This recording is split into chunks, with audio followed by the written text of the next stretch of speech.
दिगंबरा दिगंबरा श्रीपाद दिगंबरा दिगंबरा दिगंबरा श्रीपाद दिगंबरा दिगंबरा दिगंबरा श्रीपाद दिगंबरा।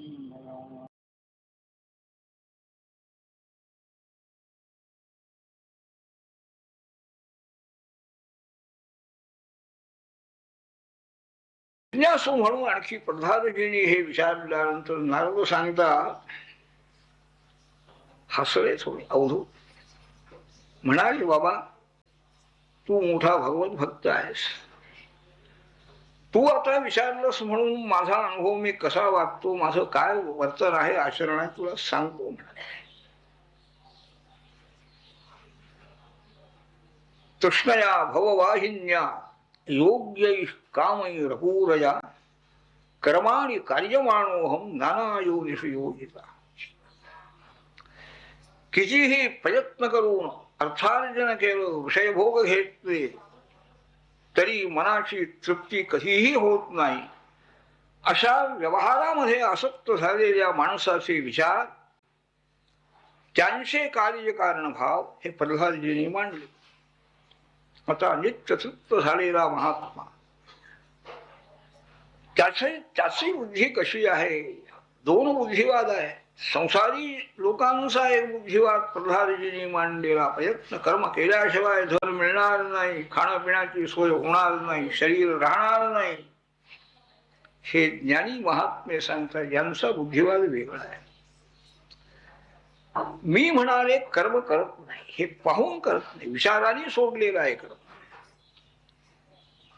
ही जी आहे तृष्णा म्हणजे आशा मनामध्ये, हे करावं ते करावं, हे मिळवावं ते मिळवावं, धन आहे, संपत्ती त्याचप्रमाणे सत्ता आहे, कीर्ती आहे, अनेक वासना मनामध्ये उत्पन्न होतात. कितीही विषय मिळाले तरी सुद्धा त्या वासना पूर्ण होत नाही, ती तृष्णा पूर्ण होत नाही. आणि त्या तृष्णेमुळे कर्म घडतात. हे करावं ते करावं असं वाटतं. आणि त्या क्रमामुळे अनेक प्रकारचे शरीर धारण करावी लागतात. अनेक योनीमध्ये मी फिरून आलो नाही. दैवयोगाने या मृत्यूलोकात आणखी माझा जन्म झाला, मनुष्य जन्म मला मिळाला. स्वर्ग किंवा मोक्षाचा हा दरवाजा आहे मनुष्य शरीर म्हणजे. पुण्यकर्म केली यज्ञयागादी तर स्वर्गाला जाता येईल, कायमचं राहता येणार नाही माणूस. किंवा सर्वसंग परित्याग करून भगवत भक्ती जर केली तर त्याला अपवर्ग म्हणजे मोक्षही मिळेल. जन्म मरणाच्या बंधनातून कायमची सुटका. अशा या योनीमध्ये मी आलो. या ठिकाणी मी निरीक्षण पुष्कळ केलं म्हणाले. स्त्री पुरुष सारखी कर्म करतायत, प्रयत्न करताय, सुख मिळावं आणि दुःख जावीच सगळी, पण उलटच त्यांच्या पदरात फळ मिळतंय. असलेली सुख जातात, नसलेली दुःख येतात. हे पुष्कळ ठिकाणी ज्या वेळेला मी पाहिलं, अनुभव घेतला, त्यावेळी निवृत्तोस्मी, काहीही करायचं नाही असं मी ठरविलं.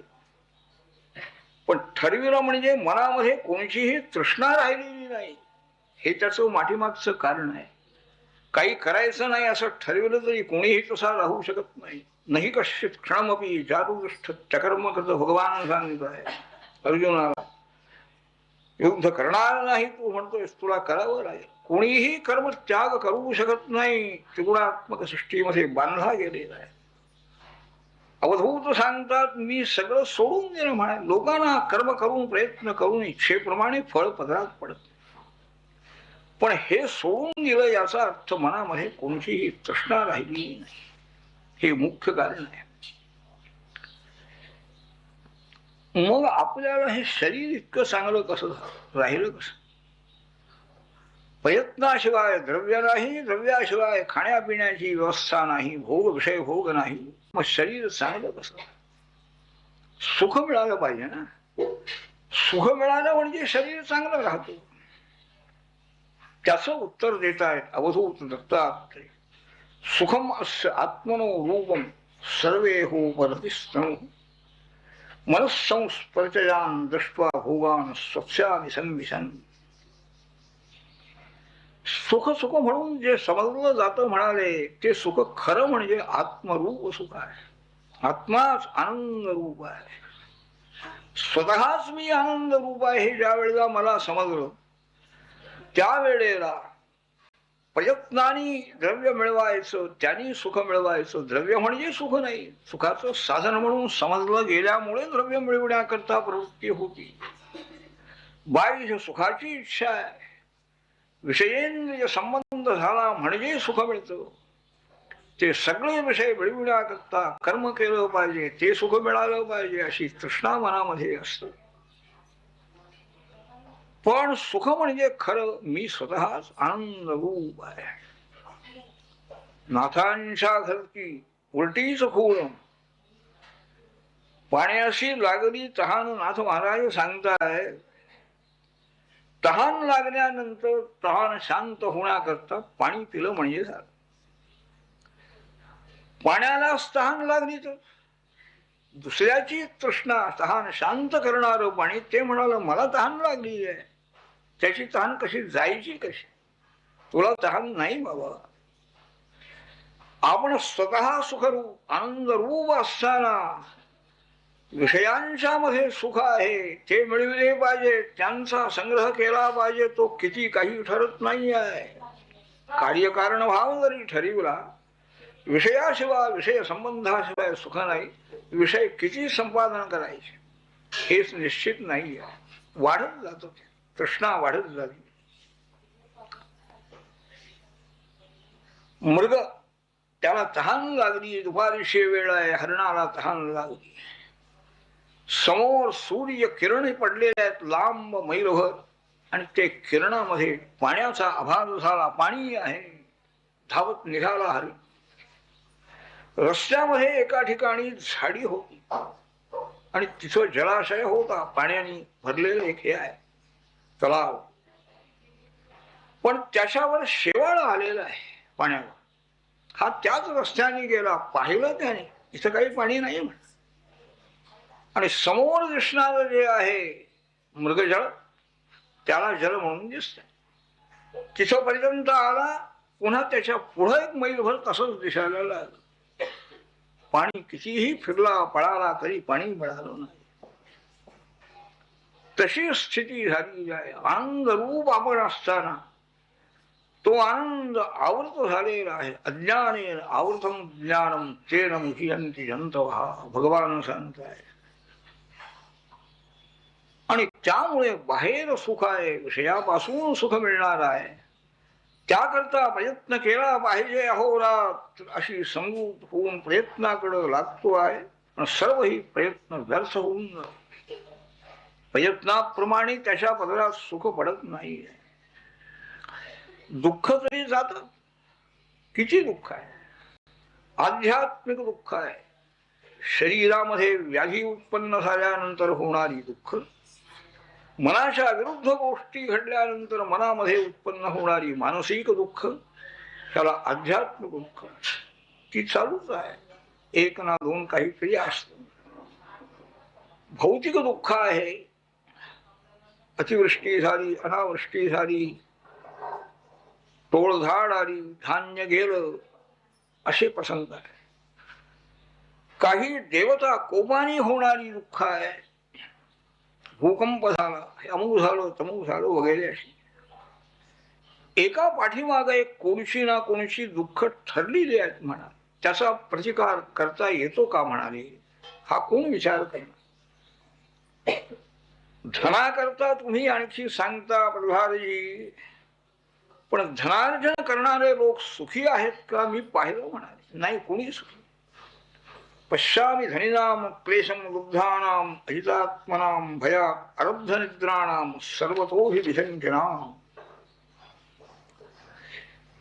श्रीमंत झालेले जे लोक आहेत, प्रयत्न करणारे, त्याला किती क्लेश आहे. पैसा मिळतो आहे तरी सुद्धा लोभ वाढतो आहे. अजून मिळालं हे कमीच आहे, हे मोठं दुःख आहे. पैसा समोर आहे, घरात आहे, तरी लोभ वाढल्यामुळे कमी वाटलं की झालं दुःख. मिळालेलं जे द्रव्य आहे त्यात हे द्रव्य सुरक्षित कसं राही ही भीती वाटते. रात्री झोप लागत नाही त्यांना. आणखी कोणी नेतील काय, सर्वांच्याबद्दल अविश्वास मनामध्ये त्यांच्या असतो. अगदी आप्त इष्ट पुत्र वाटे सर्वांच्या बद्दल अविश्वास आहे. माझं द्रव्य घेतील काय, नेतील काय. राजाची भीती आहे, चोरांची भीती आहे, शत्रूची भीती आहे, आप्त इष्टांची भीती आहे. याचक येणारे ते काहीतरी मागतील मला, त्यांची भीती आहे. आपल्या प्राणाची भीती आणि द्रव्याची भीती, ही दोन भीती द्रव्यार्जन करणारे प्रयत्न करणारे जे आहेत त्यांच्या मनात ह्या भीती आहे. शरीर चांगलं राहिलं पाहिजे, मला सगळं आणखी भोग मिळाले, तेव्हा ह्या वासना अगोदर कमी झाल्या पाहिजे, अर्थवासना दिली पाहिजे. आणखी प्राणाबद्दलही काही तितकी आस्था उपयोग नाही. याकरता मी 2 गुरु केले. संतोषाने राहा. मधुकार महासर्प लोकेस्मिन् गुरुत्तम वैराग्यम परितोषंच प्राप्ता यच्छिक्षया वयम.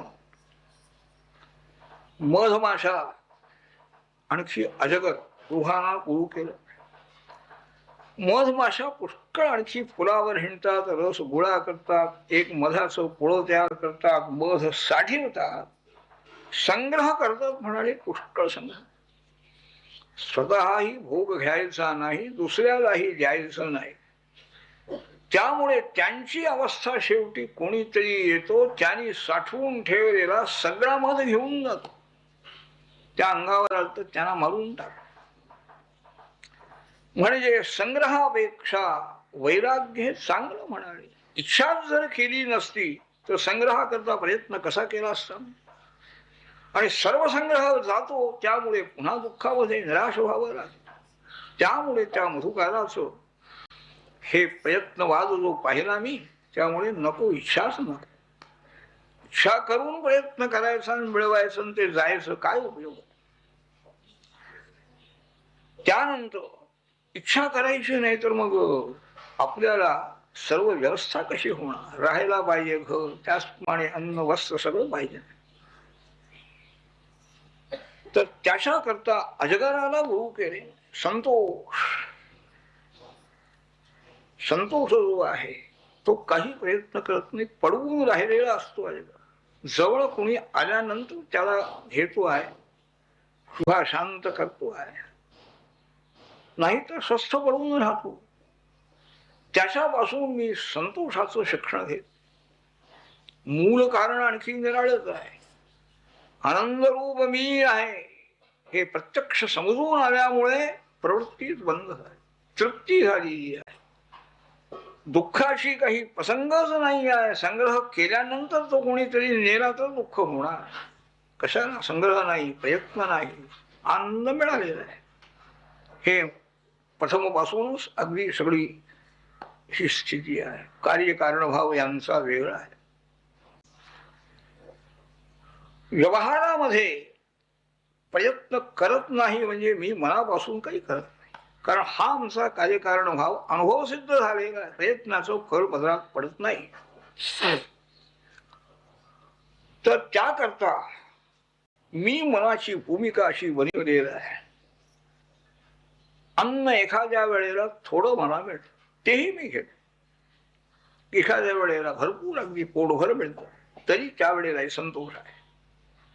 चांगलं पक्वान्न मिळालं, भाजी भाकरी मिळाली, तरी दोन्ही वेळेला अंतःकरणाची स्थिती बिघडत नाही. एवढंच का तेवढंच का काही वाटत. कोणी श्रद्धेनं आदराने आणून देतात, कोणी काय बुवा आमच्या इथं गावात राहायला इथं जवळ आलेला आहे, द्या ह्याचा घाला, ह्याला द्या, नेऊन द्या, अपमान करून देत. तिकडे लक्ष द्यायचं. यदृच्छेनं जे प्राप्त होईल अयाचित वृत्तीनं ते घेतो.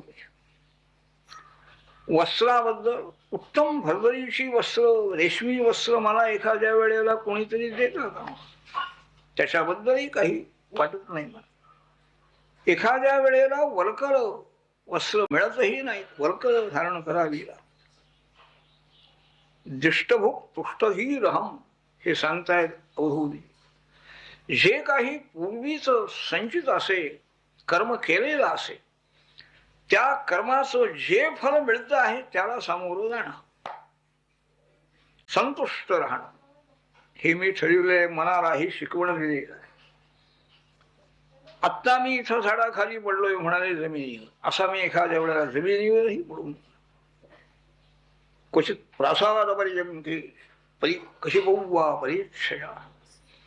एखाद्या वेळेला पूर्व कर्माने आणखी मोठ्या राजवाड्यामध्ये मोठ्या मोठ्या गाजा गिरजावर निर्ण्याचा मला प्रसंग येतो, परंगावरही मी पडून, पण हेच माझं राहावं असं मला कधी वाटत.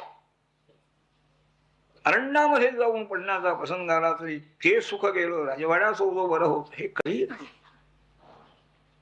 स्नान उत्तम प्रकारचं मला घालतात लोक, वस्त्र देतात, अलंकार घालतात, रथामध्ये घोड्यावर सगळ्या अशा रीतीने मी संचार करतो हत्तीवर बसून. कुठं एखाद्या वेळेला काही वस्त्र सुद्धा नाही, पडून राहतो.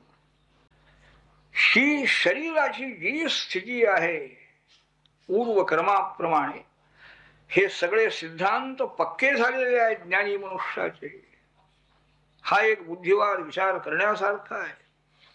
पूर्व कर्म मान्य केलं पाहिजे. पूर्व जन्मही मला होता, आत्ताही आहे, पुढेही येणार आहे, हे सगळं मान्य करून ह्या कार्यकारण भाव त्यांनी ठरविलेला आहे. कोणाचीही निंदा मी करीत नाही, कोणाचीही स्तुती करीत नाही, कशाला त्या पडायचंच नाही. शत्रू मित्र भाव निर्माण करण्याकरतेही साधन आहेत ना. सर्वांचं कल्याण ईश्वराने करावं, सर्वत्र एक तोच परमात्मा आहे, दुसरा आहे. अशा वृत्तीनं मी वागतो म्हणाले. व्यवहारामध्ये सुद्धा जे काही मिळेल त्याला वैराग्य म्हणजे अतिरेक नाही. काही मला नको आहे, येणार नाही असंही नाही, तेही घेतो जे मिळेल त्याच्यामध्ये. असा माझा आचार आहे प्रल्हादा. हे लोकांनाही मान्य होणार नाही आणि शास्त्रामध्येही असं सांगितलेलं नाही. पण मनाची भूमिका स्थिर करावी एवढं शास्त्र सांगत आहे. ती स्थिर करण्याकरता मी ही सगळी मनाची वृत्ती अशी ठेवलेली आहे. अशी वर्णाश्रमी याला म्हणतात. वर्णधर्मही नाहीत, आश्रमधर्मही नाहीत, कसेही वागतात असं लोक मला म्हणतात. परमहंस ज्ञानी महात्मा त्याचे धर्म कसे असतात हे प्रल्हादजींना समजलेलं आहे. ते मोठे राजे होते प्रल्हादजी आणि भक्त. आनंद झाला. अवधूतांची पूजा केली प्रल्हादजींनी. आणखी त्यांची अनुज्ञा घेऊन ते राजधानीमध्ये परत आले.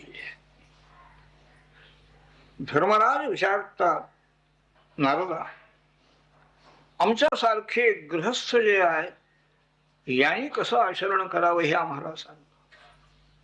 संन्यासी लोक कसे कसे वागतात, कसे कसे आनंदाने राहतात. शरीर असेपर्यंत आनंद आहे, शरीर गेलं तरी पुन्हा पुन्हा जन्म नाही, पुन्हा देह नाही, सगळी दुःख झाली.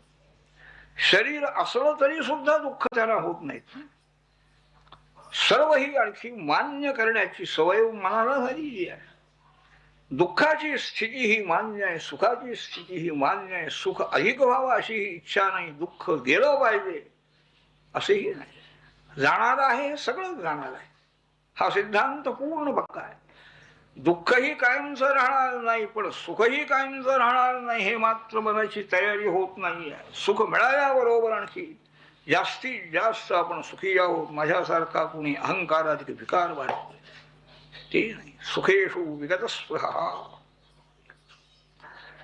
हे संन्यासाचं बरोबर सांगितलं म्हणा. आमच्यासारख्या गृहस्थाश्रमी पुरुषाला असं कसं वागता येईल.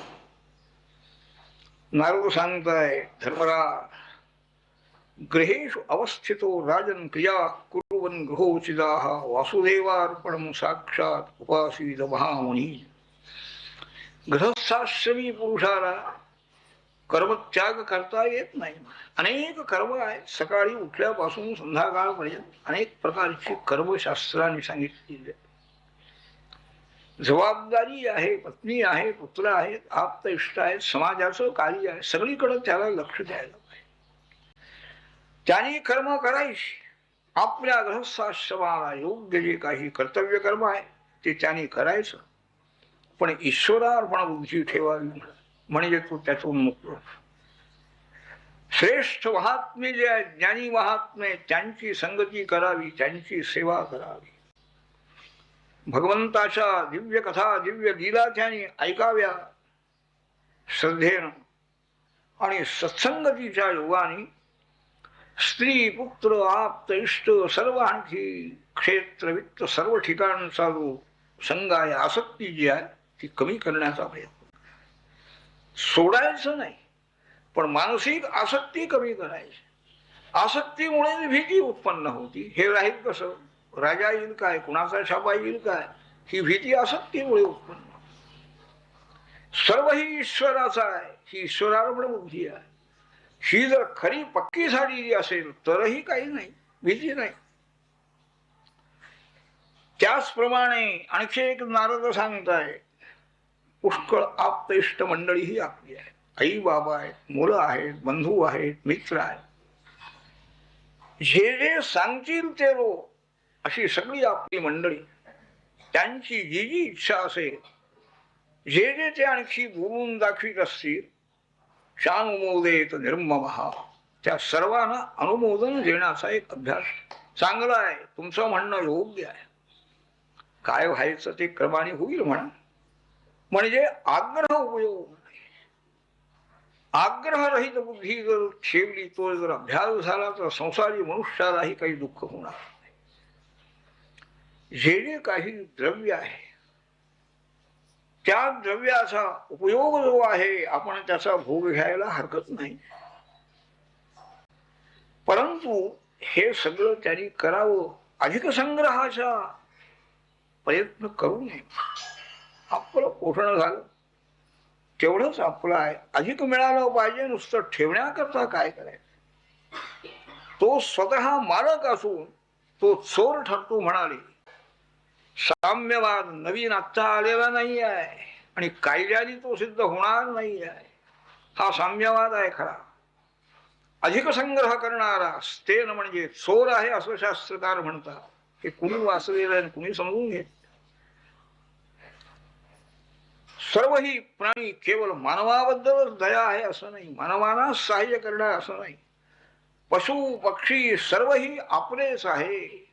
जो जीव आहे त्या जीवाची दुःख दूर करण्याचा प्रयत्न किंवा त्याच्याबद्दल दया मनामध्ये असली पाहिजे. धर्म, अर्थ आणि काम, तीन पुरुषार्थ आहे. त्या तिन्ही पुरुषार्थांचा स्वीकार त्याने करावा. अर्थार्जनही करावं, विषय सेवनही करावं, आणि सर्वांनाही आपल्या जवळ जे काही असेल त्यातला विभाग हा सर्वांनाही द्यावा. आपणही अतिथीची सेवा करावी. आपल्या स्त्रीलाही आणि अतिथीची सेवा ही करण्याचा आणखी आदेश द्यावा. शरीर हे किती आहे म्हणाले, केव्हा पडणार आहे, जाणार आहे, काही नाही. त्या शरीराचा असा उपयोग झाला पाहिजे. यज्ञ यागादी कर्म झाल्यानंतर शिल्लक राहिलेलं जे द्रव्य आहे, धनधान्य वगैरे, त्यांनी आपली उपजीविका त्यांनी करावी. सर्व द्रव्य आपलं आहे. सर्व ठिकाणी आपली सत्वबुद्धी ठेवू नये. देवांच्या करता, ऋषींच्या करता, मानवांच्या करता, पितरांच्या करता जे द्रव्य मिळविलेलं असेल त्या द्रव्याचा उपयोग या सर्वांच्या करता करा. कदाचित ईश्वर कृपेनं दैवयोगाने पुष्कळ संपत्ती मिळाली तर त्या योगाने यज्ञयाग वगैरे करावे. आधी दैविक विभाग जो आहे शास्त्रकाराने सांगितलेला, अनेक देवता आहेत. त्या देवतांना संतुष्ट सर्व देवता ही परमेश्वर रूपच आहे.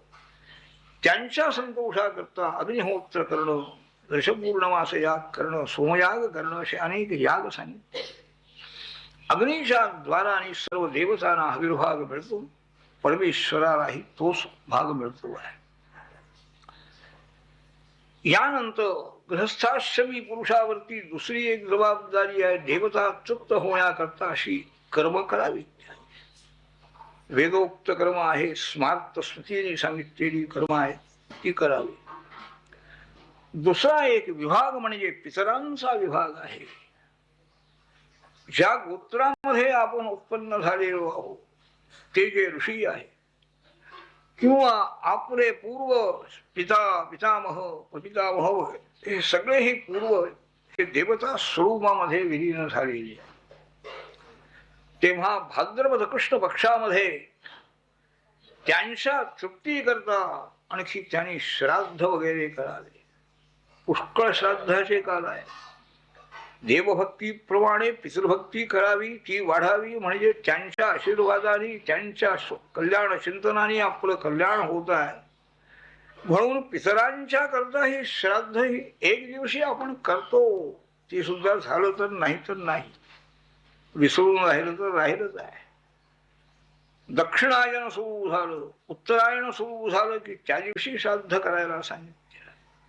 व्यतिपात असलेल्या दिवशी श्राद्ध आहे, क्षयतिथी असलेल्या दिवशी श्राद्ध आहे, चंद्रग्रहणाच्या वेळेला, सूर्यग्रहणाच्या वेळेला, अशी अनेक प्रकारची श्राद्ध पुष्कळ आहेत म्हणाले.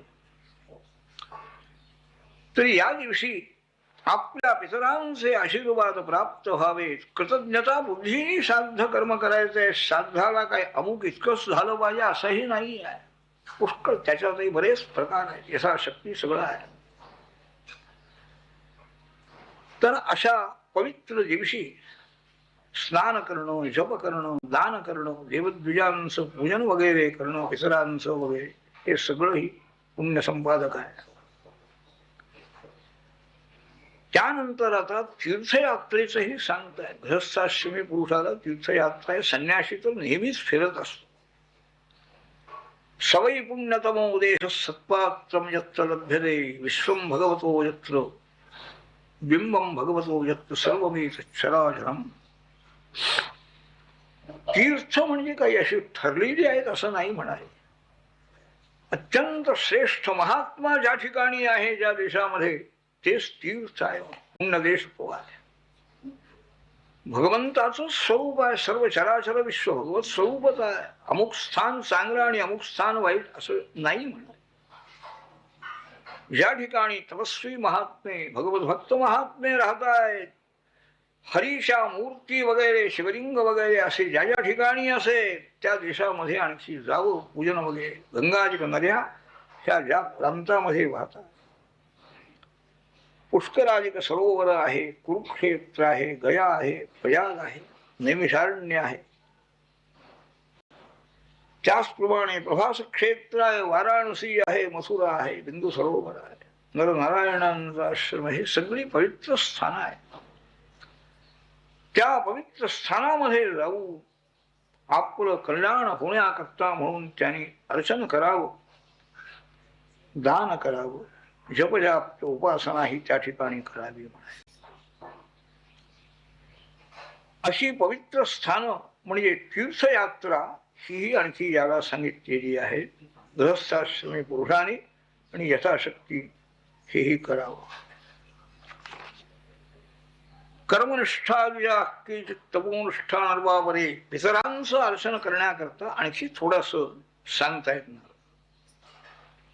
काही कर्मनिष्ठ असतात ब्राह्मण, आपलं आपलं जे काही आचरण असेल ते करत असतात. काही तपस्वी आहे,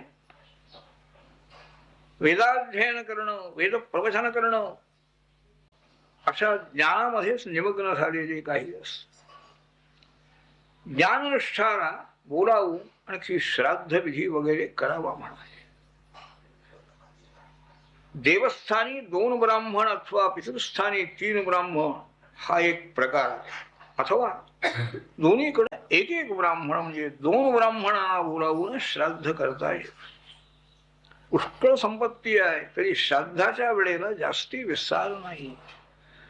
जेवढा विधी असेल तेवढाच व्यवस्थित करायचं. ब्राह्मणांचं पूजन, अन्नदान एवढंच करायला सांगितलेलं आहे. अधिक दाखविण्याकरता आणखी संपत्तीचा विनियोग करायचा नाही, विस्तार करायचा नाही.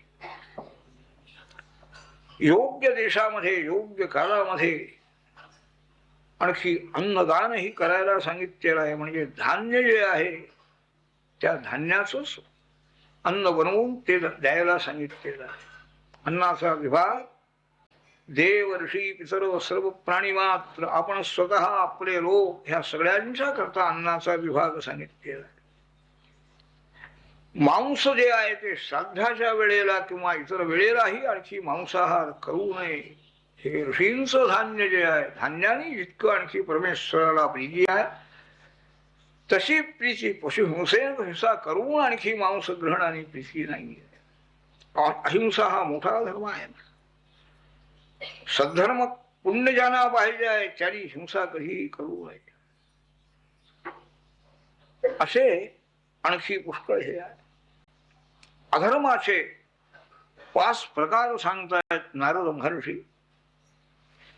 विधर्म, परधर्म, आभास, उपमा आणि छल हे अधर्म आहे. धर्मासारखे वाटतात. धर्म बाधो विधर्मस्यात् परधर्मो अन्यचोदितः. विधर्म म्हणजे आपल्या धर्माचा त्याग. काही अर्थ नाही आहे. धर्माचरण करून काय उपयोग आहे. नास्तिक बुद्धी उत्पन्न होऊन धर्मत्याग केला म्हणजे ते अधर्म झालेला आहे. धर्मत्याग केला म्हणजे काही होत नाही असं नाही. धर्मत्याग म्हणजे पाप आहे. जास्ती पाप, रोज पाप घडत आहे. हा एक अधर्म. परधर्म म्हणजे दुसऱ्याला जे काही सांगितलेलं आहे वागायला, भिक्षा मागावी, संन्यासाला सांगितलेलं आहे, ब्रह्मचार्याला सांगितले ते गृहस्थाश्रमी पुरुषांनी करू नये, तो अधर्म आहे. त्यानंतर नास्तिक धर्म जो आहे, आभासात्म, चांगलं बरं वाटत आहे, तो वागतो तसं आपण वागावं, पण तो अधर्म होतो. शब्दाचे अर्थ वेगळे वेगळे करून आपल्याला अनुकूल असा अर्थ त्यातून काढून वागणं हाही एक अधर्म आहे. आभासात्मक धर्म म्हणजे आपल्या बुद्धीला जसं वाटेल त्याप्रमाणे धर्म कार्य करणं, तो अधर्म आहे. पित्याच्या श्राद्धा करता घरी काही करत नाही. सध्या ही सवय झालेली आहे लोकांना. तुमच्या आणखी विद्यालयामध्ये विद्यार्थी जे आहेत त्यांना आणखी अमुक दिवशी तुम्ही जेवायला घाला, त्याकरता मी इतके पैसे तुमच्याजवळ ठेव. अन्नदान झालं, ते पुण्य झालं. पण श्राद्ध केलेलं आहे, संपलेलं आहे, ते पापही लागते. त्याला श्राद्ध म्हणता येणार. इच्छेनं केलेलं आहे. त्यांना विद्यार्थ्यांना जेवायला घातलं म्हणजे पित्याला मिळालं, हे तुम्ही कसं खाल्लं. हाही आभास म्हणजे अधर्म आहे. असे अधर्म जे आहेत ते सर्व अधर्म सोडले पाहिजे. त्याचप्रमाणे मला पुण्यकर्म करायचं आहे, मला यज्ञ करायचा आहे, मला उत्सव करायचा आहे, मला यात्रा करायची आहे म्हणून कुणाजवळूनही द्रव्य घेऊ नये, याचना करू नये. नसेल जायचं नाही यात्रेला. यात्रेला जायचंय म्हणून द्रव्य दुसऱ्याकडून घेऊन जाणं म्हणजे पुण्य तुम्हाला काय लागणार आहे. सगळंच पुण्य त्याला जाणार. संतोषाने निरीक्ष वृत्तीनं राहणारा जो आहे त्याला जे सुख आहे तो आशा धारण करून सारखा दशदिशेला धावणारा, सारखा आणखी कर्म करणारा त्याला बिलकुल सुख नाही. सदा संतुष्ट मनसा सर्व सुखमया दिशा. नेहमी अंतःकरणामध्ये ज्याचा संतोष आहे, जैशी स्थिती आहे तैसा बरी राहे. ही संतोष वृत्ती हा अभ्यास ज्याचा आहे त्याला सर्वही दिशा सुखकारक आहे. पाणी मिळालं तरी त्याचा संतोष होतो आहे ना, समाधान होत आहे. हे विषय जे आहे, हे विषय घेणं भोगणं, यामुळे हा जो विषय आसक्त झालेला याची अवस्था म्हणजे कुत्र्याप्रमाणे होती म्हणतात. गृहपालायते जनहा. आसक्ती ज्याच्या मनामध्ये आहे त्याच्यामध्ये आणि श्वानामध्ये काही अंतर. असंतुष्ट विप्राचं तेज, विद्या, तप सगळं नष्ट होत. काम जो आहे, इच्छा, ह्या इच्छा संपवित आहेत. भूक लागल्याबरोबर खायला मिळावं, तहान लागल्याबरोबर पाणी मिळावं, हे सगळे जर व्यवस्था उत्तम असेल तर काही इच्छा होणार. क्रोध, इच्छा बंद केल्या, कुणी इच्छेला प्रतिबंध केला की लगेच क्रोध उत्पन्न हो. पण आपल्या इच्छेप्रमाणे मिळत आहे, मग क्रोध तरी कशाला? हे दोन विकार हे असे शांत करता येण्यासारखे आहेत, पण लोभाचा अंत मात्र कधीही होणार नाही. तसे दिशा जिंकलेली आहे, सगळी सत्ता मिळालेली आहे, सगळं धन मिळालेलं आहे, तरी सुद्धा लोभ हा जास्ती जास्ती वाढतो आहे. तो थांबवता येणार. ह्या सर्व विकाराला कसं जिंकावं याकरता नारद महर्षी हे धर्मराजाला सांगते. असंकल्पा जये कामम क्रोधं काम विवर्जना अर्थानर्थे क्षया लोभम भयं तत्वावमर्शना. मनामध्ये संकल्प हो. संकल्प म्हणजे हे चांगला आहे, हा पदार्थ बरा आहे, हा संकल्प झाल्याबरोबर तो मला मिळावा. न्यायाने नाही तर अन्यायाने हे सगळं वाढत जात. संकल्पच कमी झाला. चांगलं आणि वाईट म्हणण्याचा काय अधिकार आहे? मनाचं ती सवय. इंद्रियाने डोळ्याने पदार्थ फक्त दिसतो, तो चांगला आहे, संपादन केला पाहिजे, मिळविला पाहिजे, हे सगळी मनाची कामं आहे. त्या मनातला संकल्प जर बंद करता आला तर काम बंद होतो, इच्छा संपल्यासारखं. आणि काम कमी झाला म्हणजे क्रोध कमी होतो. इच्छा बलवत्तर झाली आणि कोणी प्रतिबंध केल्याबरोबर कामात क्रोधोभिया येते. माझ्या इच्छेच्या विरुद्ध वागणारा त्याच्याबद्दल राग येतो ठरलेला.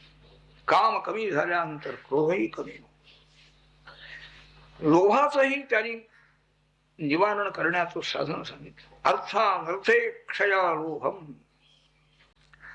अर्थ चांगला आहे, संकल्प कमी झाला, परंतु चांगला आहे असं नाही, त्याच्यापासून अनर्थ फार आहे हे पाहिलं पाहिजे, हा विचार केला पाहिजे. किती अनर्थ आहे, झोप नाही, भीती आहे, एकमेकाबद्दल अविश्वास आहे, हे सगळे अनर्थ अर्थापासून उत्पन्न होत आहे. हे जर मनाला बरोबर पटलं तर लोभ कमी होतो. भीती काय, खरं काय आहे, तत्वचिंतन केलं पाहिजे. वाजे पाऊल आपले म्हणे मागे भूत आले. समर्थ सांगताय आपलीच पावलं वाचतायत आणि भूत आलं होणार. काय खरं काय आहे ह्याचा विचार केला म्हणजे भीती ही दूर होती. शोकमोह, दंभ, हा दंभ जो आहे, आपण केलेलं पुण्य हे आपल्या मुखाने सांगणं, आत्मधर्म आपल्या मुखाने सांगणं, चांगलं आपण केलेलं मुखाने सांगणं, याला दंभ म्हणतात. हा दंभ जाण्याकरता महद उपासया, श्रेष्ठ महात्मे त्यांची संगती करा. कितीही परोपकार, कितीही मोठी कामं त्यांच्याकडून घडत असतात सारखी, परंतु कधीही नाही वाणीतून एक शब्द येत नाही आम्ही इतकं याला दिलं, आम्ही इतका उपकार केला, कधीही नाही. देवाच्या कृपेनं झालेला आहे. अशी महापुरुषांची संगती झाली की दंभ कमी होतो. आपल्याला लाज वाटते, काय मी एवढंसं केलं आणि सांगायला बसलो, मी तीर्थयात्रेला जाऊन आलो, मी वारी केली, मी अमुक दान केलं. योगामध्ये येणारी जी विघ्न आहेत ती विघ्न ही दूर करता येतात. दयावृत्तीचा अभ्यास झाल्यानंतर भौतिक दुःख दूर होत आहे. योगाभ्यासाने आणखी आध्यात्मिक दुःख दूर होत आहेत. सात्विक आहार विहार ठेवल्यानंतर निद्राही कमी होती आहे. असे सगळे उपाय ह्या प्रत्येक या विकृती आहेत, विकार आहेत, कामक्रोध लोभादिक सगळ्या विकारांना या उपायाने, या अभ्यासाने जिंकता येतं म्हणते. पण शेवटी नारद सांगत एतत् सर्व गुरौ भक्त्या पुरुषो ह्यंजसा जये. गुरुभक्ती, ईश्वर भक्ती जर अंतःकरणामध्ये दृढ उत्पन्न झाली तर त्या भक्तीच्या योगाने हे सर्वही विकार जिंकता येत आहे. गुरुकृपेनं, सद्गुरु ईश्वराच्या कृपेनं. ज्ञान देणारे, मार्गदर्शन करणारे जे आहेत श्रेष्ठ ज्ञानी महात्मे सद्गुरु, यांच्याबद्दल ज्याला माझ्यासारखेच हे आहे, शरीरधारी, मलाही शरीर आहे, यालाही शरीर आहे, यालाही जेवायला लागतं, मलाही जेवायला लागतं, आपल्याप्रमाणे त्याला मर्त्य समजणारा जो आहे, त्याने पुष्कळ ऐकलं, पुष्कळ वाचलं, तरी सुद्धा सर्व आणखी व्यर्थ आहे. कुंजर शौच वत सांगतात ना. हत्तीला पुष्कळ स्नान घातलं नदीमध्ये जाऊन त्या महाताने, स्वच्छ केलं त्या हत्तीला, आणि परत येताना एका ठिकाणी पाऊस पडलेलं चिखल होता, तो चिखल त्या हत्तीने आपल्या सोंडेमध्ये घेतला, आपल्या अंगावर टाकला, त्या स्नान घालणाऱ्याच्या अंगावरही टाकला. काय उपयोग त्याला स्नान घालून? तसं व्यर्थ आहे. तर अशा प्रकारचं चित्त विजय करावा, चित्ताचा निग्रह करण्याकरता हे सगळे गृहस्थाश्रम धर्म आहे. उपोषण आहे, व्रत आहेत, वेगळी वेगळी सांगितलेली आहे. हे निग्रहाच निग्रह पर्यवसायी सगळे आहे. दान आहे ते सुद्धा लोभाधिक आसक्ती कमी होण्याकरता दान आहे. मिळवायचं सगळंच माझा असं समजून उपयोग नाही. त्याग हा आसक्तीला प्रतिबंधक आहे. प्राणायामांचाही अभ्यास त्याने सांगितलेला. असे कुणी भेटले तर त्यांच्याकडून योगाभ्यासाचंही शिक्षण घ्यावं. आत्मचिंतन करण्याचा अभ्यास करावा वेळ मिळेल तो, आणि त्या आत्मचिंतनाने हे विकार शांत करावे. आणखी सांगताय उपाय. भावाद्वैतं क्रियाद्वैतं द्रव्याद्वैतं तथात्मनः वर्तयन् स्वानुभूत्येह त्रीन् स्वप्नान् धनुते मुनिः. अद्वैत बुद्धीचा अभ्यास. भावाद्वैत एक पहिला अद्वैत आहे, क्रियाद्वैत आहे आणि द्रव्याद्वैत आहे. ह्याचं स्पष्टीकरण करतात. कार्यकारण वस्त्वैक्य दर्शनम पटतंतुवत अवस्तुत्वा विकल्पस्य भावाद्वैतं तमुच्यते. भौतिक पदार्थ सगळे जगामध्ये पुष्कळ आहे, पंचभूतापासून तयार झालेले. कार्य आणखी कारण असे दोन भाग त्यात आहेत. पंचभूत मूळ कारण आहे आणि त्यांच्यापासून सर्व ही सृष्टीमध्ये दिसणारे सर्व पदार्थ कार्यात्मक दिसतात. पण कार्य निराळं नाहीच आहे, कारणच कार्यरूप झालेलं आहे ना. सोनच अलंकार बनलेला आहे. अलंकार वेगळे आहेत, अलंकार चांगले आहेत, ही दृष्टी कशाला पाहिजे? कार्य कारण एकच आहे. कारणरूप पाहणं त्याला भावाद्वैत म्हणतात. मनाच्या समाधानाकरता, शांती करता हा एक अभ्यास उपयोगी आहे. क्रियाद्वैत, सर्वही क्रिया एकरूप होतात, पाप पुण्य हा भेद त्या कर्मामध्ये राहत नाही, हा एक अभ्यास सांगताय. ब्रह्मणि परे साक्षात सर्व कर्म समर्पणम मनोवाक् तनुहि पार्थ क्रियाद्वैतं तरुच्यते. शरीरानी वाणीनं मनानी सारखी कर्म चालू आहे, अखंड अनेक जन्म झाले तरी कर्म बंद हो. पण तीच कर्म त्याच्यात चांगली असतात, पापही होतं पुण्यही होतं. पण हा भेद केव्हा जातो तर जी जी कर्म आपल्या हातून घडत आहे, कायेन वाचा मनसेंद्रियैर्वा बुद्ध्यात्मना वा अनुसृतस्वभावा करोमि यज्ञ सकलं परस्मै नारायणायै समर्पये. ही सगळी कर्म त्याच्याच प्रेरणेनं होत आहेत, करता तो आहे. पुण्याच्या वेळेला मात्र मी करताय, पापाच्या वेळेला मी नाही. देवाने बुद्धी दिली तसं केलं म्हणून आम्ही मोकळे होतो, नाही होणार नाही. सर्व ही कर्म त्याची आहे. ही जर बुद्धी उत्पन्न झाली आणि ही कर्म होतात, ती सगळी अद्वैत होते. पाप पुण्य हा विभाग त्यात राहत नाही. चांगले दागिने, चांगला दागिना आणून दिला सोनाराजवळ किंवा सराफाजवळ, वाईट सोन्याचाही दिला, त्याला काही नाही. ते सगळं एक त्या मुशीमध्ये घालून ते सगळं वितळवून पुन्हा नवीन दागिना तो करतो, त्याला त्याच्याबद्दल काही नाही. तिथं चांगलं आणि वाईट सोनं हे राहिलेलं नाही आहे, सगळं एक सोनं होऊन जातं. असं ईश्वराला अर्पण करणारी पाप आणि पुण्य हा विभागच राहतो, शुद्ध होऊन जातो. द्रव्याद्वैत सांगताय हा एक अभ्यास बुद्धिवादी लोकांना करण्यासारखा आहे. आणखी पूर्वीचे प्राचीन विचारी माणसं कशी होती हे दिसत. आत्मजाया स्वादीनां अन्येषां सर्वदेहिनां यत् स्वार्थ कामयोः ऐक्यं द्रव्याद्वैतं तमुच्यते. मी नोकरी करतो आहे, मी अमुक काम करतो आहे, मी सगळा पैसा मिळवलेला आहे, मी प्रमुख आहे, ही भावना झाली की संघर्ष निर्माण झाला. त्याने संपत्ती मिळवणाऱ्या मनुष्याने स्वतः करताही या द्रव्याचा उपयोग आहे, स्त्री करताही आहे, पुत्रा करताही आहे, बाकीचे जे काही आणखी गरीब असतील, दुःखी असतील, त्यांच्या करताही हे द्रव्य आहे. माझ्या एकट्याच्या प्रयत्नाने मिळालं असं नाही, प्रयत्न आणि प्रारब्ध दोघांचाही संबंध आहे. प्रयत्नाने सगळ्यांना द्रव्य कुठं मिळतं? एखादाच लक्षाधीश होतो, सगळे का होत नाहीत? प्रयत्न सगळेच करतात, मिळालेलं जातं एखाद्याच. तर याला कारण एक प्रारब्ध म्हणजे चांगलं कर्म जे आहे, पुण्यकर्म, हेही कारण आहे. ही बुद्धी असली ते पुण्यकर्म माझं एकट्याच कारण आहे असा पुन्हा अहंकार उत्पन्न. ही जी सगळी ही मंडळी आहेत प्रपंचामध्ये असलेली, घरातली बाहेरची, ह्या सर्वांचंही प्रारब्ध मला अनुकूल झालेलं नाही. कशावर?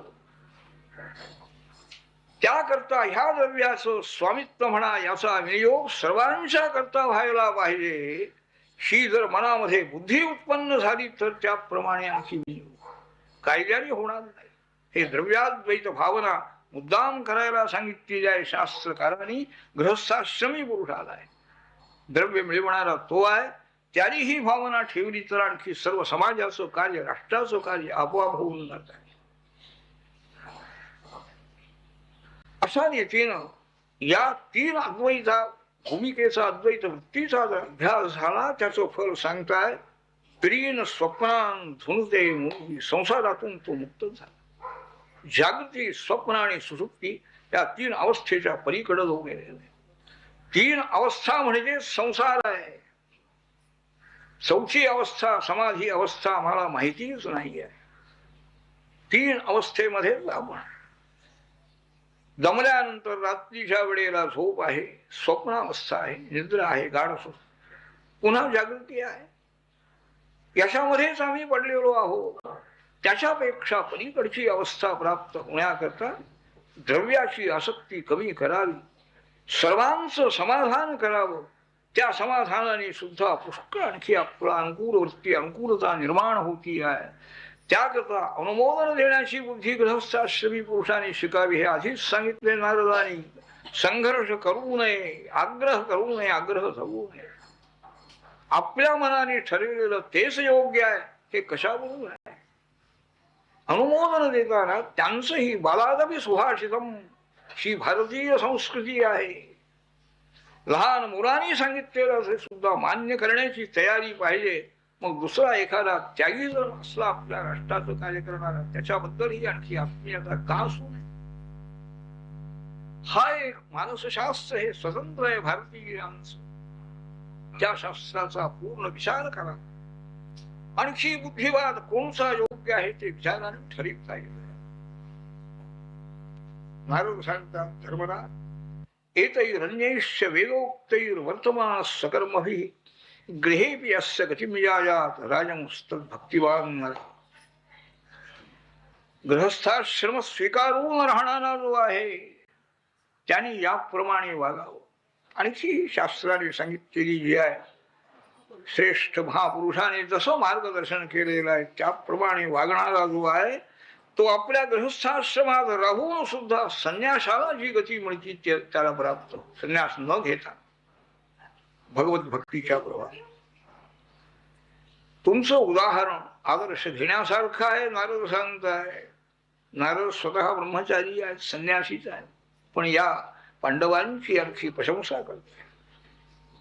तुम्ही प्रभूच्या कृपेनं या सगळ्या संकटातून आणखी तळून गेलेले आहे. अनेक यज्ञ तुझ्या हातून झाले धर्मराज. तेव्हा ही सत्कर्म करावी, भगवत भक्ती करावी. आणखी मनाचा, इंद्रियांचा निग्रह त्या योगाने होतो आहे आणि आपली उन्नती करून घ्या. सज्जनांचा उपमर्द कधीही करू नये. श्रेष्ठ पुरुषाच्या गुणाकडे लक्ष द्यावं, दोषाकडे लक्ष देऊ नये. मीही पूर्व जन्मामध्ये गंधर्व होतो म्हणाय. उपबर्हण नावाचा गंधर्व, उत्तम गायन. एकदा आणखी देवांचा यज्ञ चालू असताना सर्वांना बोलावणार, सर्व गंधर्व अप्सरा गेल्या हरिकथा गायन करण्याकरता आम्हाला बोलावलं, पण मी मात्र ह्या सगळ्या स्त्रियांना बरोबर घेऊन मोठा उन्मत्त अशा स्थितीमध्ये गेलो म्हणाले मी. पण त्या सगळ्या यज्ञकर्ते जे होते, प्रजापती सृष्टीकर्ते, सृष्टीचं नियंत्रण करणारे, त्यांना राग आला म्हणाले. काय म्हणाले, हा नम्रपणाने सगळी मंडळी आली, हा आपला उन्मत्त सगळ्या स्त्रियांच्या बरोबर म्हणा असा उन्मत्त होय. त्यांनी मला शाप दिला की तू दासीपुत्र म्हणून होशील, जन्म हो तुला जाईल. त्याप्रमाणे दासीपुत्र म्हणून मी जन्माला, पण ईश्वर कृपेनं मला त्याही जन्मामध्ये सज्जनांची संगती मिळाली आणि त्याही जन्मातून मी मुक्त झालो. ब्रह्मदेवांचा पुत्र म्हणून मी जन्माला आले. तेव्हा गृहस्थाश्रमी पुरुषाचा जो धर्म आहे, आचार धर्म राजा तुला सांगितलेला आहे, पापनाश या योगाने होतो आहे. संन्याशाना जे फल मिळतं, जी गतीची गृहस्थाश्रमी पुरुषाला सुद्धा मिळते. तुम्ही अत्यंत भाग्यवान आहात पांडव. आम्ही सगळे ऋषी तुमच्या घरी मुद्दाम येतो. भगवंताचं दर्शन आम्हाला या ठिकाणी होत आहे. साक्षात भगवान परब्रह्म परमात्मा मनुष्य शरीर धारण करून आलेला आहे, पण तुमच्या जवळच राहतो. तुमच्याबद्दल त्याला फार प्रेम वाटतंय, कारण तुम्ही धार्मिक आहात, धर्माचरण करणारे आहात, म्हणून देवाचं प्रेम तुमच्यावर. ब्रह्मदेव, लक्ष्मी, सनतकुमारादी वगैरे यांना सुद्धा परमेश्वराचं स्वरूप काही कळत नाही म्हणाले. त्याची तुम्ही भक्तीनं आणखी पूजा करता, त्याचा प्रसार तुम्ही संपादन केले. शुकाचार्य सांगतात, राजा देवर्षी नारदाने 4 वर्णाचे आणि 4 आश्रमाचे आचार धर्मराजाच्या जिज्ञासेप्रमाणे त्याला कथन केले, पूजा केली. धर्मराजाने त्यांची अत्यंत आदरबुद्धी मनामध्ये उत्पन्न झाली. भगवान श्रीकृष्ण परमात्माची धर्मराज यांची अनुज्ञा घेऊन आणि नारद महर्षी घेऊन गेले. धर्मराजालाही अत्यंत समाधान झाले. याप्रमाणे दक्ष कन्यांचे वंश, त्यामध्ये कोण कोण मोठे मोठे झाले हे सगळं तुला सांगितलेलं आहे. स्वयंभू मनुचा वंश राजाने ऐकला, त्याच्या कन्या काय झाल्या, त्यांच्यापासून काय झाले हे सगळं ऐकलं. आता आणखी जे मनू आहेत झालेले, हा आधी राजा मनू याचं चरित्र सांगितलं. आणखीही मनू पुष्कळ झालेले आहेत. ब्रह्मदेवांच्या एक दिवस म्हणजे 4000 युग इतका काल आहे. इतकं दीर्घ आयुष्य ब्रह्मदेवांना मिळालेलं आहे. काम करण्याकरता नेमलेली जी मंडळी आहेत ईश्वराने, त्यांची व्यवस्थाही अशी करून ठेवली. एकदम आणखी हृदयक्रिया बंद पडली गेला असं नाही. अधिकारी मोठा कायम राहणारा पाहिजे. ब्रह्मदेवांना सृष्टी करण्याचं काम दिलेलं आहे, त्यांना इतकं आयुष्य दिलेलं आहे. एक कल्प म्हणजे 1000 युग. आणखी त्या 1000 युगामध्ये हे 14 मनू होऊन जात आहे. 71 युग इतका एक मनूला काल आहे. असे 14 मनू होत आहे. पहिल्या मनूचं चरित्र सांगून दिलेलं आहे. त्याच्यानंतर त्याची कन्या आकुती देवहूती यांच्यापासून भगवंताने जन्म घेतला, अवतार घेतला हे सांगितलेलं आहे. कपिल मुनींचं चरित्र सांगितलेलं आहे. दुसरा अवतार म्हणजे यज्ञ नामाचा अवतार आहे. मनु राजा हा तपश्चर्या करण्याकरता आपल्या पत्नीला बरोबर घेऊन वनामध्ये गेला. तपश्चर्या चालू आहे, त्याची भगवंताची प्रार्थना चालू आहे, चिंतन चालू आहे. इतक्या काही राक्षस दैत्य हे त्याला मारण्याकरता धावून आले. मनुराजाचा नातू, मुलीचा मुलगा यज्ञ हा अवतार भगवंता, त्यांनी लगेच त्या ठिकाणी येऊन त्या सर्वही दैत्यांचा नाश केलेला आहे. सर्वही देवांना संरक्षण दिलेलं आहे. आणखी मनु राजाचंही संरक्षण. स्वारोचष दुसरा मनु झालेला अग्निकुमार, त्यालाही आणखी मुलं झाली. रोशन नावाचा इंद्र त्या ठिकाणी त्या मन्वंतरामध्ये झालेला आहे. आणखी विभू नावाचा भगवंतांचा अवतार त्या मन्वंतरामध्ये झाला. प्रत्येक मन्वंतरामध्ये एक एक इंद्र आहे, एक एक भगवंतांचा अवतार आहे. इंद्राला सहाय्य करणं, सर्व देवांचं संरक्षण. हा विभू नावाचा जो अवतार झाला त्यांच्या जवळ जाऊ 88,000 ऋषी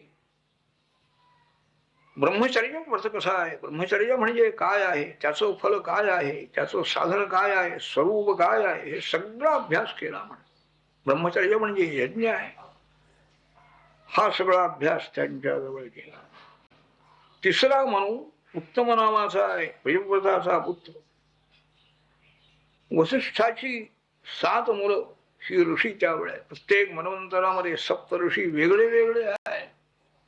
71 युग मनु राजा आहे, त्याचे पुत्र आहे इंद्र आहे. हे 7 ऋषी प्रत्येक आणखी याच्यामध्ये मन्वंतरामध्ये वेगळे असतात. सत्यसेन नावाचा भगवंतांचा अवतार त्या मन्वंतरामध्ये झाला. अनेक यक्ष राक्षस जे आहेत दुर्जन, सर्वांचा द्रोह करणारे, त्यांचा त्यांनी नाश केलेला आहे. इंद्राला सहाय्य केले. चौथा उत्तम असा बंधू मनु सोदर तामस नावाचा हा मनु झालेला. त्या मन्वंतरामध्ये देवही अनेक झाले, इंद्र झालेला आहे. आणखी हरी नावाचा अवतार त्या मन्वंतरामध्ये झाला. येन गजेंद्रो मुचतो ग्रह, त्या हरीनी त्या मन्वंतरामध्ये गजेंद्र संकटामध्ये सापडलेला असताना मगरापासून त्याचं संरक्षण केलं. हे ऐकल्याबरोबर परीक्षित राजाने विचारलं, महाराज हे गजेंद्र मोक्षाख्यान मला सांगा, कसं हे पुण्यकारक आख्यान आहे, त्याला मुक्त कसं केलं हे सर्व मला सांगा. शुकाचार्य म्हणतात, आसीत गिरिवरो राजम स्त्रिकूट इति विश्रुतः क्षीरोदे नावत श्रीमान योजनायुगमुच्छितः. क्षीर समुद्रामध्ये एक त्रिकूट नावाचा मोठा पर्वत आहे म्हणाले. चारी बाजूला क्षीर समुद्र आहे, मोठा उंच आहे, पसरलेला आहे सर्व बाजू. अनेक रत्न त्याच्यामध्ये आहे. असा तो त्याच्यावरती आणखी मोठी मोठी अरण्य आहे. त्यापैकी एका अरण्यामध्ये एक मोठा गजेंद्र आणखी राहतो आहे. त्याचं पुष्कळ हत्ती आहेत, हत्तीणी आहेत, लहान लहान हत्ती आहेत, पुष्कळ त्याचा कळप होत. तो त्या अरण्यामध्ये आणखी गजेंद्र फिरतो आहे. सगळी ही हरिण वगैरे जे आहे हे त्याच्या जवळ येऊन राहायचे. सिंहाची वाघाची त्यांना काहीही भीती दूर व्हायची. गजेंद्राच्या भीतीनं सिंह वाघ दुसरीकडे पळून जात होते. असा त्याचा धाक होता. तो गजेंद्र एकदा उन्हाळा असल्यामुळे तहान त्याला लागली जी आहे, मोठं एक सरोवर त्याला समजलेलं आहे. त्या सरोवरामध्ये पाणी पिण्याकरता तो गजेंद्र आलेला आहे. आत उतरून तो पाणी प्याला.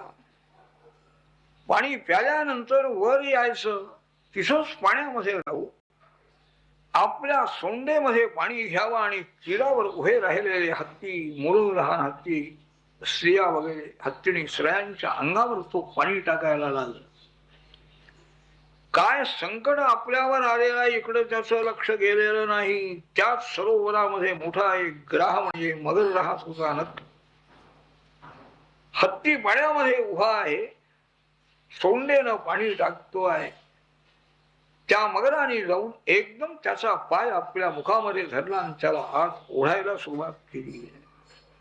तो मोठा बलवान मगर आहे.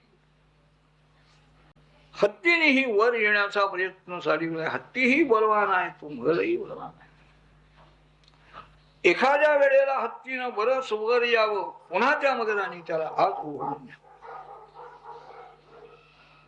तीरावर उभे राहिलेले सगळे हत्ती, हत्तीणी, ते लहान लहान हत्तीची मुलं सगळी दुःखित झालेली आहे, याची सुटका आता कशी करायची?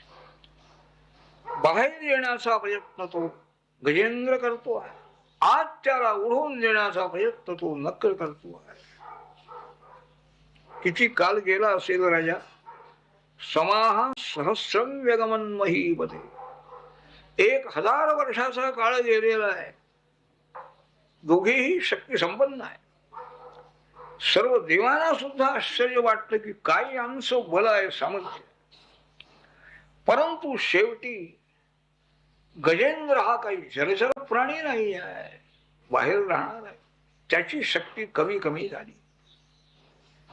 आणखी तो आज ओढू लागलेला आहे मगर, आणि हा आज जायला लागला. बाहेर येण्याची शक्ती त्याची संपलेली आहे. आपण की आपली सुटका करून घेऊ शकत नाही ही खात्री त्या गजेंद्राला झाली.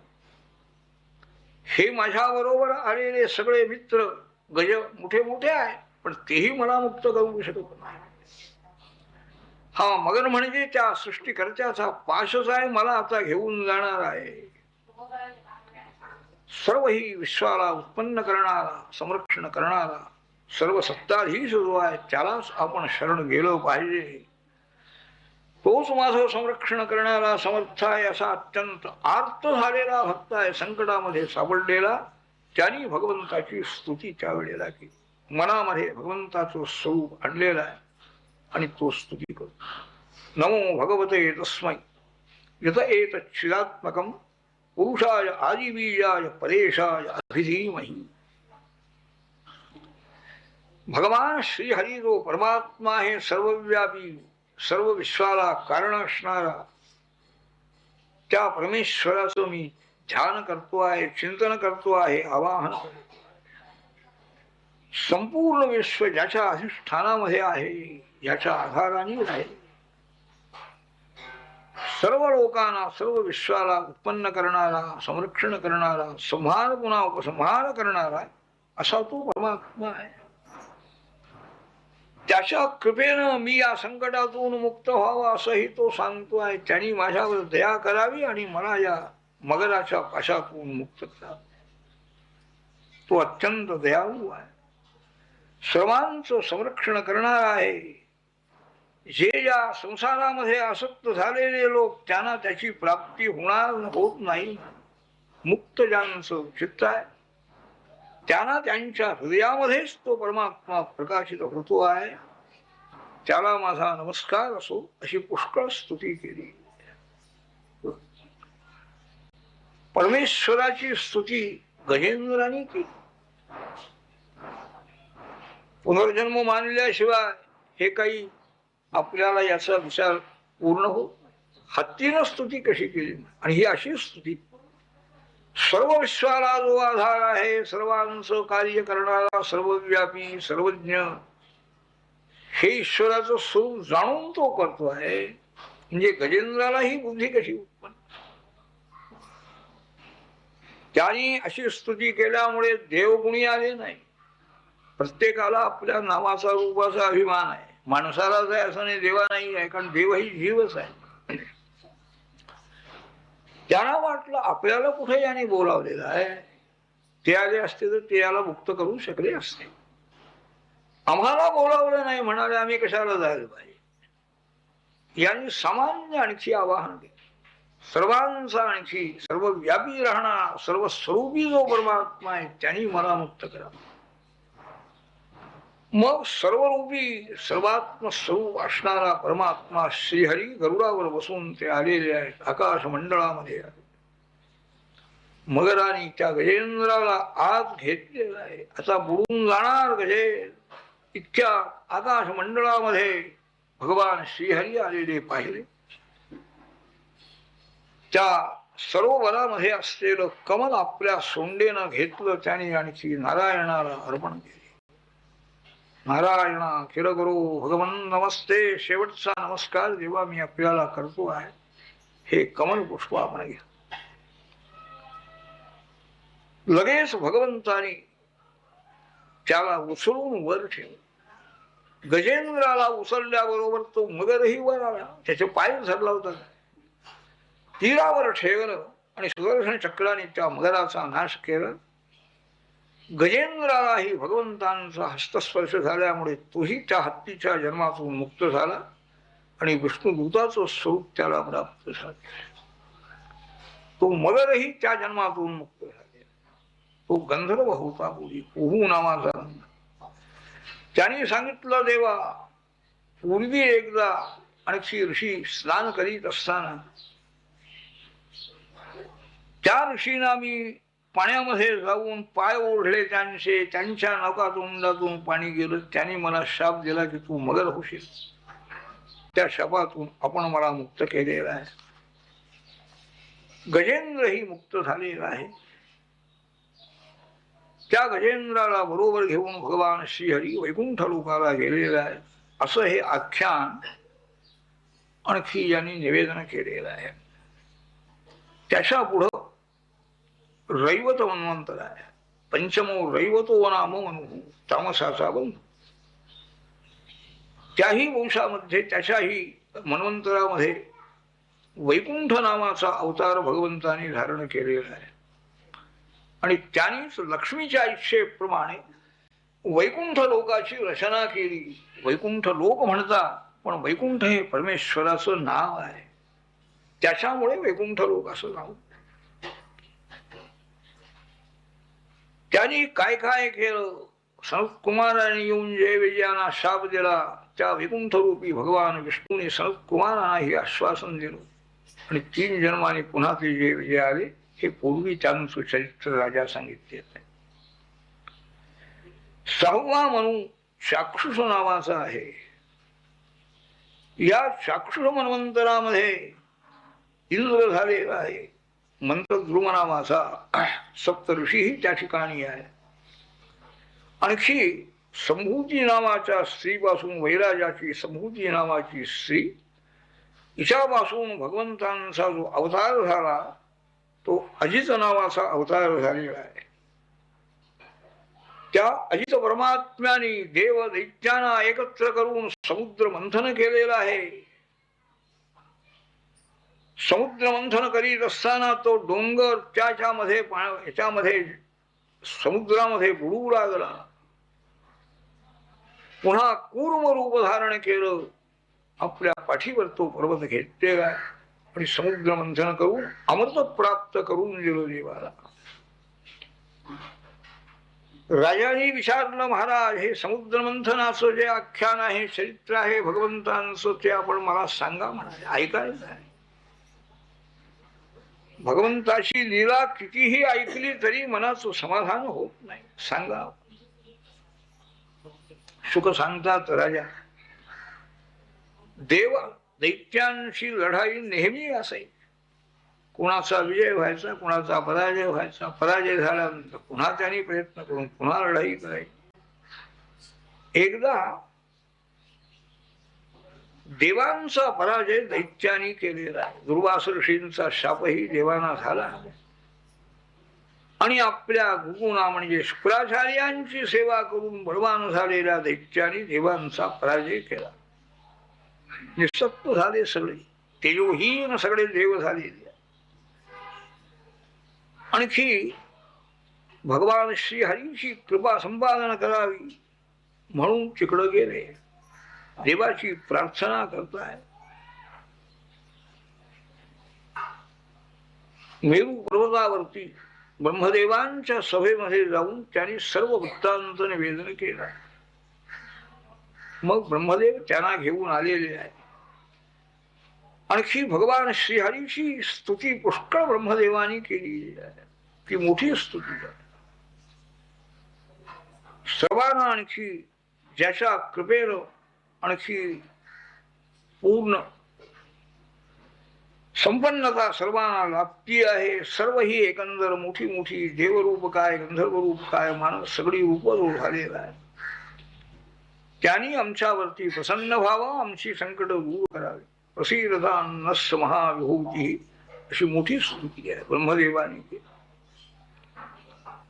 प्रसन्न झाले भगवान. त्यावेळेला दर्शन त्यांचं झालं. सर्व देवांना ब्रह्मदेवांना आनंद झाला. पुन्हा ब्रह्मदेवाने आणखी स्तुती केली. आणि मग भगवान श्रीहरी बोलू लागले, देव हो, मी सांगतो त्याप्रमाणे आपण वागा म्हणा. काय आहे, यात दानव दैत्यैस्तावत संधी विधी यदा. तुम्ही दैत्यांच्याकडे चला आणि त्यांच्या बरोबर संधी करा, तह करा, युद्ध थांबवा म्हणते. काल त्यांना अनुकूल आहे दैत्यांना, आज तुम्हाला काल अनुकूल नाहीये. तुम्ही नम्रपणाने त्यांच्या जवळ जाऊ आणि युद्ध बंद करा. शत्रू बरोबर सुद्धा संधी करायला पाहिजे म्हणा, राजनीती आहे. आपलं कार्य हे सिद्ध होण्याकरता, कार्य पूर्ण होण्याकरता शत्रू बरोबरही आणखी मैत्री करावी लागते. काम झाल्यावर पुढं कसं वागायचं ठरवावं. आता प्रथम असं करा, सर्व दैत्याशी तुम्ही मैत्री करा आणि तुम्ही दोघांनी मिळून अमृत उत्पन्न करण्याचा प्रयत्न करा. कसं अमृत उत्पन्न करायचं याची कर्तव्यता सांगतो. क्षीर समुद्रामध्ये सर्व ही औषधी वनस्पती लता हे सगळे टाका. मंदर पर्वत घेऊन या घुसळण्याकरता. वासुकी नागराज त्याला वेष्टन करा आणि तुम्ही दोघांनी मिळून हे अमृत उत्पन्न होण्याकरता समुद्र मंथन करा. मी तुम्हाला सहाय्य आहे म्हणा. दैत्यांना अमृत मिळणार नाही, तुम्हालाच मिळेल. दैत्य जी जी इच्छा प्रकट करतील त्याला तुम्ही अनुमोदन द्या. समुद्रातून उत्पन्न झालेल्या कोणत्याही वस्तूबद्दल मला पाहिजे असं म्हणू नका. दैत्याने नेऊ दे. साममार्गाने आणखी कार्यसिद्धी ही फार उत्तम होती. क्रोधाने आणि यानी सिद्धी होत नाही आहे, हे लक्षात ठेवा. कदाचित समुद्रातून कालकूट विषही वर येण्याचा संभव आहे, पण घेऊ नका. सगळं हे असं सगळं समजावून सांगितलं भगवंतानी. गुप्त झाले. ब्रह्मदेवाने सगळ्या देवाला सांगितलं, भगवंताने सांगितल्याप्रमाणे करा. सर्व ही इंद्राजिक देव बलिराजा आपल्या दैत्य सैन्यासह ज्या ठिकाणी तळ ठोकून बसला होता तिथं आलेले आहे.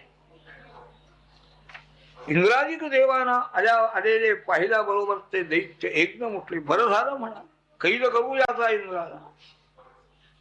दैत्य राजा बली हा मोठा नीतिशास्त्रज्ञ. हे निशस्त्र आलेले आहेत देव, अर्थात हे काही युद्धा करता आलेले नाही. त्यांनी आपल्या सर्व दैत्यांना सांगितलं स्वस्थ राहा म्हणाले. दिगंबरा दिगंबरा श्रीपाद हरिगंबरा